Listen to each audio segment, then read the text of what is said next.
Configurez le mode air. Pressez et maintenez enfoncé le bouton Down pour ouvrir le menu Paramètres généraux.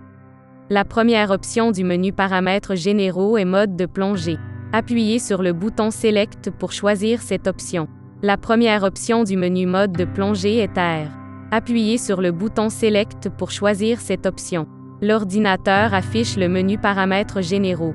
Appuyez sur le bouton Mode pour quitter ces paramètres. L'ordinateur est désormais configuré pour la plongée à l'air. Pour accéder au mode de plongée, appuyez sur le bouton Mode. L'ordinateur effectue une vérification automatique rapide puis démarre le mode plongée à l'air. Pour modifier l'affichage du coin inférieur gauche et choisir l'heure, appuyez sur le bouton Down. Appuyez sur le bouton Up pour modifier l'affichage du coin inférieur droit et choisir la température. Pressez et maintenez enfoncé le bouton Mode pendant 2 secondes pour activer le rétroéclairage. Nous commençons cette plongée simulée d'un navire coulé en voyant comment l'écran de l'ordinateur change au fur et à mesure. La première chose que l'on observe est que la profondeur augmente, la profondeur actuelle étant de 11,6 mètres. Selon le type d'unité que vous avez préconfiguré, la profondeur actuelle sera affichée en mètres ou en pieds. Ensuite, nous pouvons regarder la profondeur maximale atteinte, étant ce 12 mètres à l'heure actuelle. Le temps de non-décompression est décrit à ce moment car nous sommes encore loin des limites. En cas de dépassement de certaines profondeurs, ce chiffre indique le temps restant pendant lequel vous pouvez rester à la profondeur à laquelle vous vous trouvez sans avoir besoin de décompression lors de la montée. Sur le côté, on voit une barre qui est l'indicateur de vitesse de remontée, pas d'infraction dans ce cas. Cet indicateur suit votre vitesse de remontée et vous avertit lorsque vous dépassez 10 mètres par minute pendant plus de 5 secondes. Ce n'est pas ce qui s'est passé dans ce cas, il suffit donc d'effectuer l'arrêt de sécurité recommandé. Nous grimpons déjà et nous devrons effectuer le palier de sécurité recommandé entre 3 et 6 mètres. Lorsque votre plongée dépasse une profondeur de 10 mètres, un palier de sécurité de 3 minutes à cette profondeur est recommandé pour réduire le risque d'accident de décompression. Temps d'arrêt de sécurité restant en minutes. Le temps restant pour rester dans la zone d'arrêt de sécurité est indiqué par un compte à rebours. Le temps d'arrêt de sécurité déjà écoulé sera affiché à l'écran. Un tiret indiquera que vous pouvez maintenant faire surface en toute sécurité.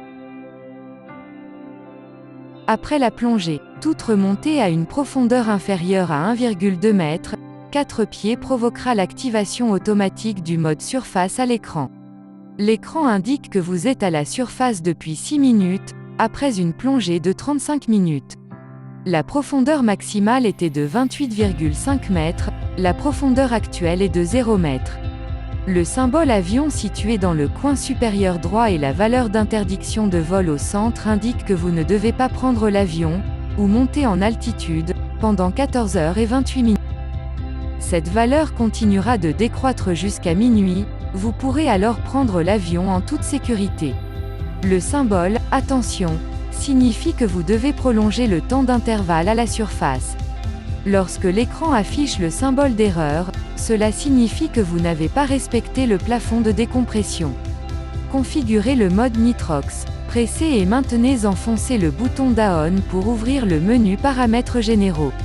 La première option du menu Paramètres généraux est Mode de plongée.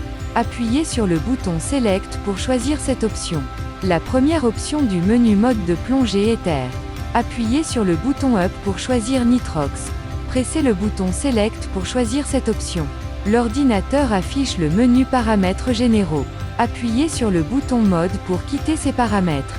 L'ordinateur effectue une vérification automatique rapide avant de démarrer le mode de plongée sélectionné, mais le pourcentage d'oxygène est défini sur 21% par défaut. Pressez et maintenez enfoncé le bouton Down pour accéder au menu de plongée au Nitrox. Appuyez sur le bouton Select pour accéder aux paramètres de Nitrox, ou utilisez les boutons UPDOWN pour accéder aux autres paramètres si nécessaire. Le pourcentage d'oxygène clignote désormais dans le coin inférieur gauche de l'écran. Appuyez sur le bouton Up pour augmenter le pourcentage jusqu'à 32%. Appuyez plusieurs fois sur le bouton Up pour augmenter le pourcentage jusqu'à 32%. Encore une fois, appuyez désormais sur le bouton Select pour verrouiller ce pourcentage. La mesure de PO2 clignote désormais, celle-ci indique que la pression partielle est définie sur 1,4. Si vous devez modifier cette valeur, utilisez les boutons UPDOWN. Autrement, appuyez sur le bouton Select pour continuer. Appuyez sur le bouton Mode pour revenir à l'écran principal de la plongée au nitrox. L'ordinateur est désormais configuré et fonctionne en mode nitrox. La partie inférieure gauche de l'écran indique le pourcentage d'oxygène. Appuyez sur le bouton Down pour afficher la profondeur maximale. Appuyez à nouveau sur le bouton Down pour afficher l'heure. Appuyez sur le bouton Up pour afficher la température plongée à la place du temps de plongée dans le coin inférieur droit de l'écran. Appuyez à nouveau sur le bouton Up pour afficher votre PO2. Appuyez à nouveau sur le bouton Up pour afficher votre OLF. Enfin, pour désactiver le rétroéclairage, pressez et maintenez enfoncé le bouton Mode pendant 2 secondes. Nous commençons cette plongée simulée avec du Nitrox 32, d'un navire coulé, en voyant comment l'écran de l'ordinateur change au fur et à mesure. La première chose que nous observons est que la profondeur augmente, la profondeur actuelle étant de 13 mètres. Selon le type d'unité que vous avez préconfiguré, la profondeur actuelle sera affichée en mètres ou en pieds. Ci-dessous, nous voyons le plafond d'arrêt profond. Lorsque les paliers profonds sont activés et que la plongée a dépassé 20 mètres, le signal sera affiché. Ensuite, nous pouvons regarder la profondeur maximale atteinte. Étant de 29,9 mètres à l'heure actuelle. Le temps limite sans décompression indiqué à ce moment est de 47 minutes. Ci-dessous, nous avons la pression partielle d'oxygène indiquée. Puis il nous dit de faire un palier profond à 15 mètres. Et aussi un compte à rebours qui vous montrera combien de secondes pour rester à cette profondeur. Sur le côté on voit un bar quel est le indicateur de vitesse de remontée, avec violation dans ce cas. Cet indicateur suit votre vitesse de remontée et vous avertit lorsque vous dépassez 10 mètres par minute, pendant plus de 5 secondes. Dans ce cas, il est nécessaire d'effectuer l'arrêt de sécurité. Nous grimpons déjà et nous devrons effectuer le palier de sécurité recommandé entre 3 et 6 mètres.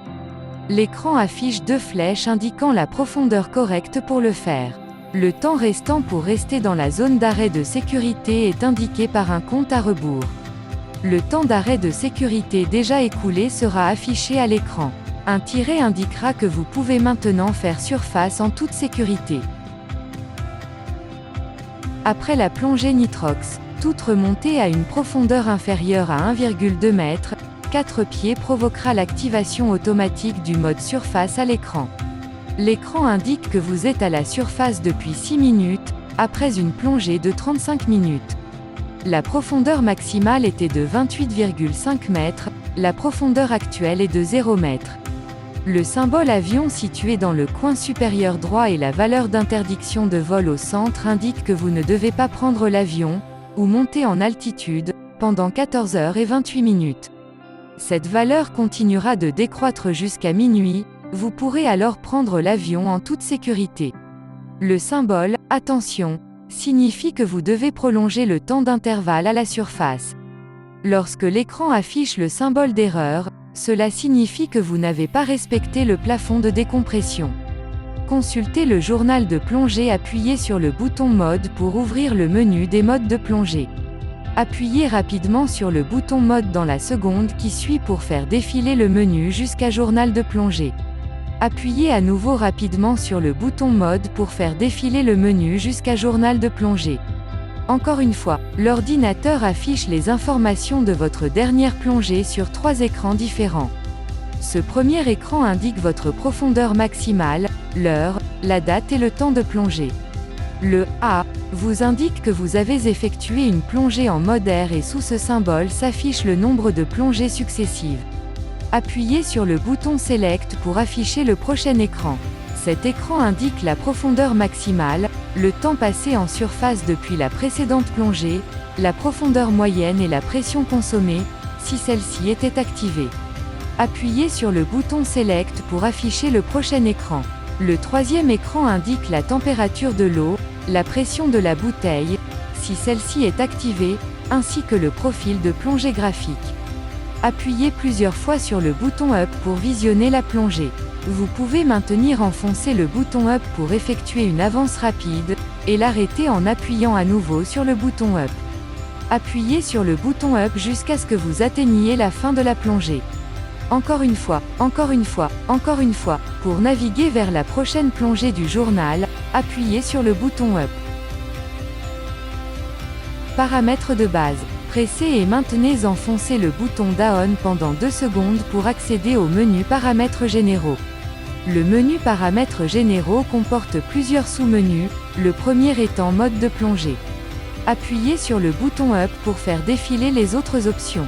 Alarme, pour configurer une alarme à une heure, jour spécifique heure, pour modifier l'heure actuelle affichée sur l'ordinateur deuxième heure, pour afficher une deuxième heure sur votre ordinateur. Date, pour modifier la date du jour affichée sur l'ordinateur. Unité, pour passer des unités de mètres, bar, Celsius au pied, si, Fahrenheit. Rétroéclairage, pour régler la durée d'activation du rétroéclairage. Remarquez qu'un délai prolongé réduit considérablement l'autonomie de la pile. Contraste, pour modifier le contraste de l'écran. Tonalité, pour modifier les paramètres des tonalités. Version, pour vérifier la version logicielle de l'ordinateur. Appuyez maintenant sur le bouton Mode pour revenir à l'écran d'accueil.